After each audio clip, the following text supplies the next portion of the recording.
কালু আর আমি ছোটবেলা থেকেই খুব ভালো বন্ধু। বিপদে আপদে একে অপরের পাশে ছিলাম। এমন কোনো দুষ্টুমি ছিল না যা আমরা করিনি।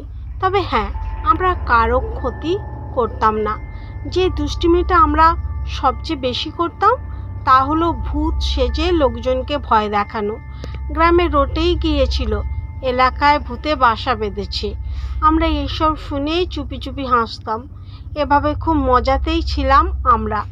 একদিন আমার নানার বাড়িতে একটা বিয়ের দাওয়াত ঠিক হলো। কালু আমার সব সময়কার দোস্ত, তাই কালুকেও বললাম আমার সাথে যেতে। প্রথমে অবশ্য কিছুটা ইতস্তত করলেও পরে রাজি হয়ে গেল। নির্দিষ্ট দিনেই বাসায় সবাই রওনা দিল।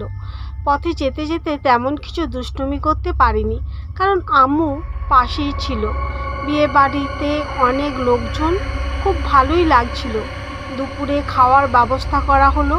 বেশ খেলাম আমরা দুজনেই। আম্মুরা নাকি কয়দিন নানু বাড়িতে বেড়াবে, তাই আমি আর কালু একাই গ্রামে ফিরে আসবো বলে ঠিক করলাম। কারণ নানু বাড়িতে দুষ্টুমি করে সুবিধা করা যাবে না। আম্মুকে বলার সাথে সাথে আম্মু রাজি হয়ে গেলেন।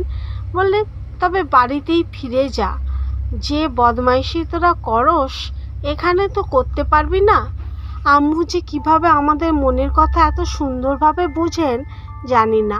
আবার সাথে সাথে যাতায়াত ভাড়াটাও দিয়ে দিলেন। বিকেলবেলায় বের হলাম নানু বাড়ি থেকে। পথে যেতে যেতে ঠিক করলাম বাসে অথবা সিএনজিতে গেলে আম্মু যে টাকা দিয়েছে সেটা প্রায় শেষ হয়ে যাবে। এগুলোতে না গিয়ে যদি টাকা বাঁচানো যায় তবে আমরা দুজনে মিলে আরও মজা করতে পারবো। ঠিক করলাম ট্রেনে করেই যাব। টিকিট না কেটে যদি টাকা বাঁচানো যায় তবেই তো খেলা শেষ। স্টেশনে যেতে না যেতেই একটা ট্রেন ছেড়ে দিল।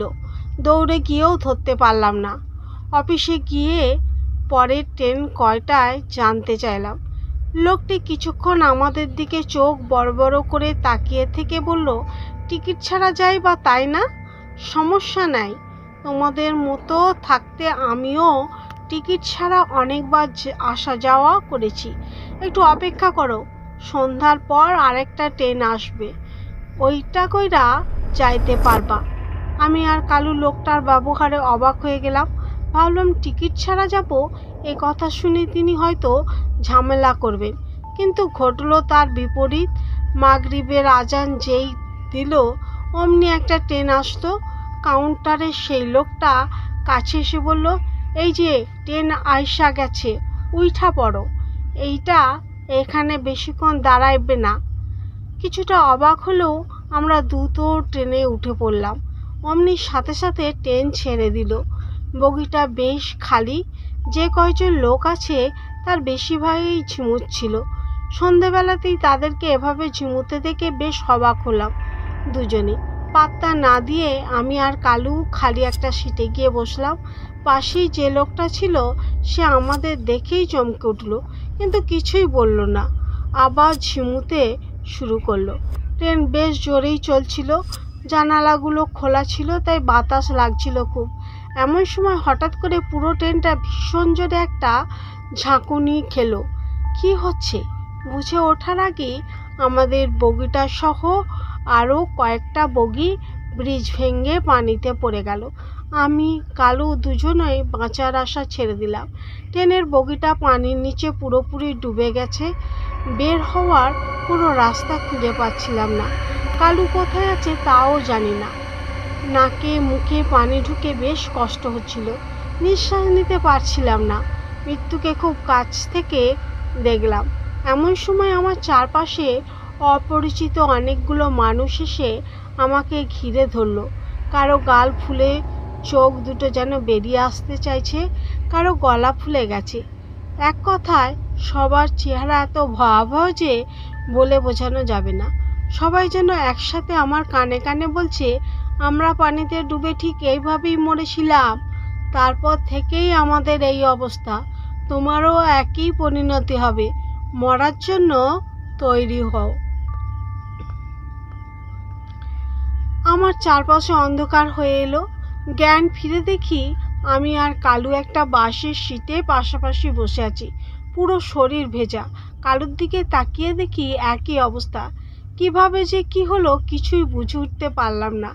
আমরা ছিলাম ট্রেনে, তারপর ট্রেন পানিতে পড়ে গেল, অথচ আমরা বাসে এলাম কি করে? তবুও মরণের হাত থেকে নিশ্চিত বাঁচতে পেরে দুজনেই স্বস্তির নিঃশ্বাস ছাড়লাম। পানির নিচে আমার সাথে যা যা হয়েছে কালুর মুখেও একই ঘটনা শুনলাম। এটা কি করে সম্ভব? এই দুনিয়ায় সবই সম্ভব। পাশে তাকিয়ে দেখি সেই লোকটা যাকে আমরা ট্রেন স্টেশনের টিকিট কাউন্টারে দেখেছিলাম। লোকটা আমাদের দিকে তাকিয়ে হাসতে হাসতে বলল, সবই সম্ভব বাবারা, সবই সম্ভব। দেখো আরো অসম্ভব কিছু হয় কিনা।